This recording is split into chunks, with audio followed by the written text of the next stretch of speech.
All right, this is the early signing day press conference with Travers family head football coach Justin Wilcox to talk about Cal's 2025 recruiting class. We will get questions started with Jim McGill from Bear Insider. Go ahead, Jeff. Or Jim. Hey, Justin, looks like you have 12 signees in so far. Can you talk a little bit about the one new one today, Odera Okaka out of CSM? Yeah, Odera is a very talented rusher. We've been recruiting him intensely for a long time. He played for some guys that we know well over there, and so we had a real good feel of who he was as a person and as a player. He's a twitchy guy and a dynamic edge guy. So we're looking forward to him getting in here as soon as possible and joining us and getting to work. All right, Are there any go ahead, particularly interesting stories about any of the guys who are officially in right now that you can share with us?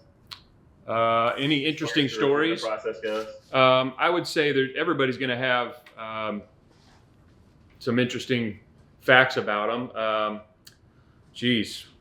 Let's see here. We got guys from kind of all over the map here. Jake Houseworth, who comes from way up north in Northern California. His high school is really small. He's played every position I think that they have and been just a really talented athlete. That's been a unique one. I don't know, the last time his high school had a Division I football player, so that's kind of interesting. We've got a bunch of, Meyer, whose brother's on our team, coming out from Minnesota. John Tofey Jr., who's a really talented basketball player who's young to the game of football. It's going to be a really fun one to watch grow. Jayon Young, who's played against some of the best competition in California and played at a very, very high level. So I could kind of go down the list, but a lot of really interesting people and coming from all over and big schools and little schools and everything in between. Thanks. All right, Joe Ferrado, Cal Bears on SI. Yeah, Justin, probably not your favorite piece of news of the morning. We could just talk about you were so close to landing your quarterback target, and then he flipped this morning to Oregon. Do you have any sense of kind of what happened there, and just what's it like to absorb that today?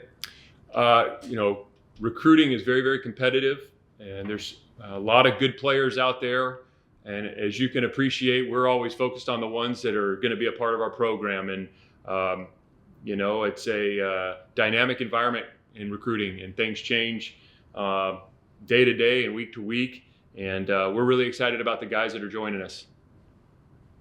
Do you anticipate then going after a quarterback in the portal?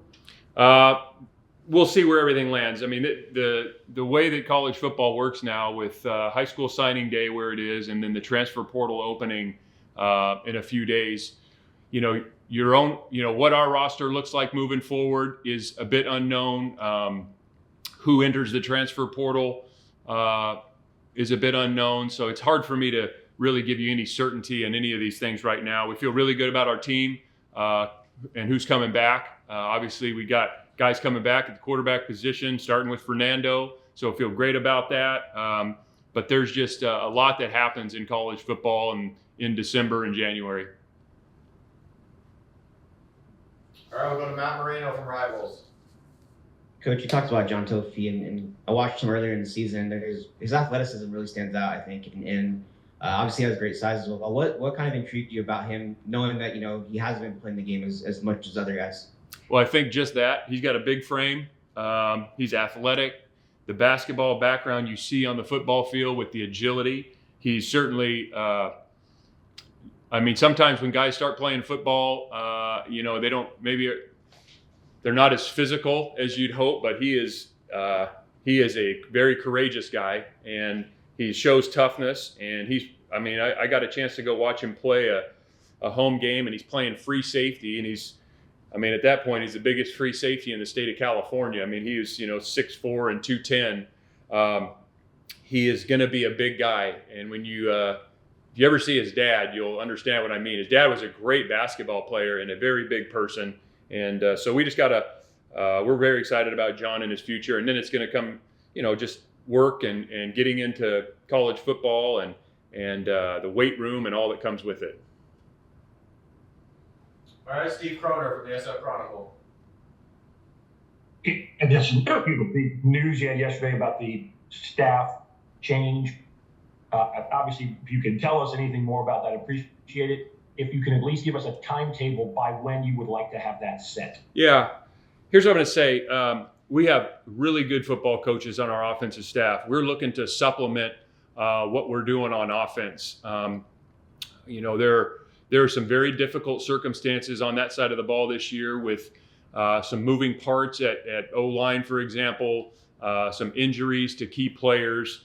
I think we got some I know we do. We got some really, really good football coaches, and we don't have any roles identified yet on how those adjustments are going to be made. There are going to be some adjustments. How many, I can't tell you right now, but this is the same group a year ago that had the conference's leading rusher. And so I got a lot of belief in a number of those guys on offense. I just think there's an opportunity for us to grow. And as I mentioned, nobody's been let go. We're just going to make a few adjustments. And with the way that the college football is changing and the rules have changed on who can coach and who can't, and countable recruiters and who's not countable, there's just a lot more flexibility than there used to be. So like I said, we have some dang good coaches. There were some very difficult circumstances that they were in this year at times. And it's also an opportunity for us to grow and get better with the new rules and coaching and who's available to coach and not coach. So I don't have a timetable there. And when I do know more, we'll make an announcement. But those guys are good coaches, really good people. And I envision, those guys, a lot of those guys being with us. I just don't know how it's all going to shake out right now. So that's what I would say. Fair enough. Thank you. Yep. Doug Paris, Football Organically. Hey, Coach. How has going to a bowl game helped in the decision-making process with these young recruits? And second question, will the folks that you just signed from a defensive lens, will they be coming in to start, or will they be coming in to just, back up and be able to have some depth at these positions? Yeah, bowl games are always great. It's essentially an extra spring ball. You get more practice. You'll get to develop your team. There's going to be a lot of dynamics involved with, if guys, there's a couple guys that have already entered the transfer portal, and we support those guys and what's best for them. So we'll kind of see how that all shakes out. We're going to have to, coordinate it with our final schedule and recruiting and visits and all that. So there's some logistics involved, but it's great to be in a bowl game. We'll be very excited. And like I said, it's a chance for some extra development. The signees we're bringing in to compete, and the best players are going to play. We don't sign anybody and assume they're going to be one thing or another. I think I've been doing this long enough now where you sign somebody and you think they're going to redshirt and you're going to develop them, and then they get here. And, Cade Uluave a year ago, we were all hopeful Cade was going to be a great player, but when we signed him, he comes in and after 6 games, he goes in and does what he does. And I don't know if anybody would have anticipated that. And other guys, it takes a little bit longer. Maybe you think they're going to come in and play right away, and for some reason, the speed of the game, learning the game, going to college, they're young people and things change. So maybe it doesn't click right away. So it's kind of any and all. But what we do is we're trying to make the team better and bring in competition and let the competition sort out the depth chart. All right, Thomas Dunn, right from California. Good morning, Justin. Obviously, with those offensive changes that you mentioned and Steve mentioned, still have another game to play. Who is calling the plays for the bowl game? And if you don't know yet, what's the timeline for identifying that? Yeah, again, there's a lot to be determined on how this is going to end up.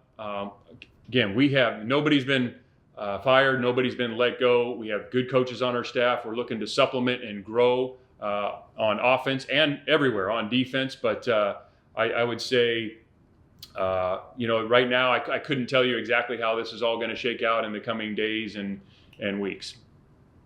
For sure. Thank you. All right, back to Jeff Ferrato.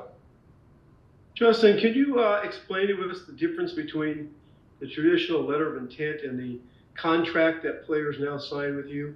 Is that involved with their NIL money will be, and how does it work exactly? What's the dynamic there? Yeah, it's a financial aid agreement with the university. I'm not going to necessarily get into the NIL contractual language and those things. I just don't think that's appropriate for me to talk about right now. It's a part of our world, and it's new for everybody. But really, they signed a financial aid agreement, and those guys that are signed, we're excited to get them here. And secondly, you wrapped up the game the other night, I think -3 injured offensive linemen. A couple of them couldn't play at all, and then Swinney was injured during the game. Do you expect to have Morrow, Vadakani, or Swinney back for your bowl game? Nick will not be available. Siawape, we will see. And Bastian, it would be probable that he would play. Is there anything more you can tell us about Nick's injury? He won't be available for the bowl game. Right. Thanks.